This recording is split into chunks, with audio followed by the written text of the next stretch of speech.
ಗ್ರಾಮದೇವತೆ ಜಾತ್ರೆಯಲ್ಲಿ ಕಳೆದು ಹೋದ 2 ತೊಲೆ ಬಂಗಾರದ ಚೈನ್ ಮರಳಿ ತಲುಪಿಸಿದ ಲಕ್ಷ್ಮೀಬಾಯಿ ಶಿರನಿ. ಹುಣಸಿ ಪಟ್ಟಣದ ಗ್ರಾಮದೇವತೆ ಜಾತ್ರಾ ಮಹೋತ್ಸವದಲ್ಲಿ ಕಳೆದು ಹೋದ 2 ತೊಲೆ ಬಂಗಾರದ ಚೈನ್ ಅನ್ನು ಕಳೆದುಕೊಂಡ ಯುವತಿಗೆ ಮರಳಿ ತಲುಪಿಸಿ ಮಾನವೀಯತೆ ಮೆರೆದ ಲಕ್ಷ್ಮೀಬಾಯಿ ಶಿರನಿ.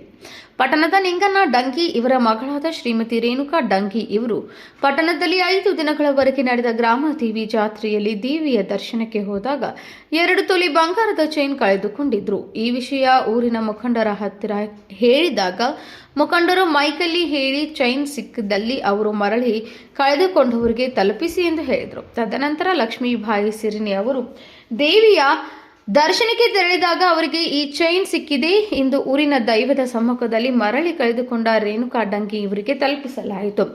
ಈ ವೇಳೆ ಬಸನ್ನ ದೇಸಾಯಿ, ಕೆಪಿಸಿಸಿ ಸದಸ್ಯ ಸಿದ್ದಣ್ಣ ಮಲಗಲ್ ದಿನ್ನಿ, ಸಂಗಣ್ಣ ವೈಲಿ ಸಾಹುಕಾರ್, ಬ್ಲಾಕ್ ಕಾಂಗ್ರೆಸ್ ಅಧ್ಯಕ್ಷ ಚಂದ್ರಶೇಖರ್ ದಂಡಿ, ಪಟ್ಟಣ ಪಂಚಾಯಿತಿ ಸದಸ್ಯ ಸಿದ್ದರಾಮಪ್ಪ ಮುದ್ಗಲ್, ಆರ್ಎಂ ರೇವಡಿ, ಮಹಾಂತಪ್ಪ ಮಲಗಲದಿನಿ, ಮೌನೇಶ್ ಚಿಂಚೋಳಿ, ಈರಣ್ಣ ದೇಸಾಯಿ, ಮಲ್ಲಣ್ಣ ಶಳಗಿ, ಗುಂಡಣ್ಣ ಅಂಗಡಿ, ಶಿವಾನಂದ್ ಶೇವಟಿ, ಮಲ್ಲಿಕಾರ್ಜುನ್ ಶಿರ್ನಿ, ನಾಗನಗೌಡ್ ಪಾಟೀಲ್, ಈರಣ್ಣ ಬೆನ್ನೂರು, ಶಾಂತಪ್ಪ ಸೇರಿದಂತೆ ಇತರರು ಉಪಸ್ಥಿತರಿದ್ದರು. ಬಾಪುಗೌಡ್ ಮೇಟಿ, ಸಮೃದ್ಧ ಕರ್ನಾಟಕ ನ್ಯೂಸ್, ಹುಣಸಗಿ.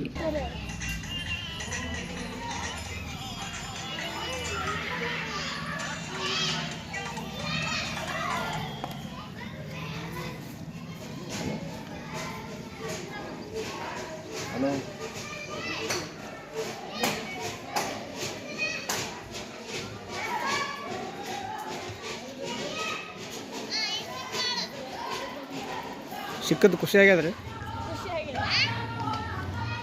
ಕಳೆದು ಸಿಕ್ಕಿದ್ರೆ ಖುಷಿ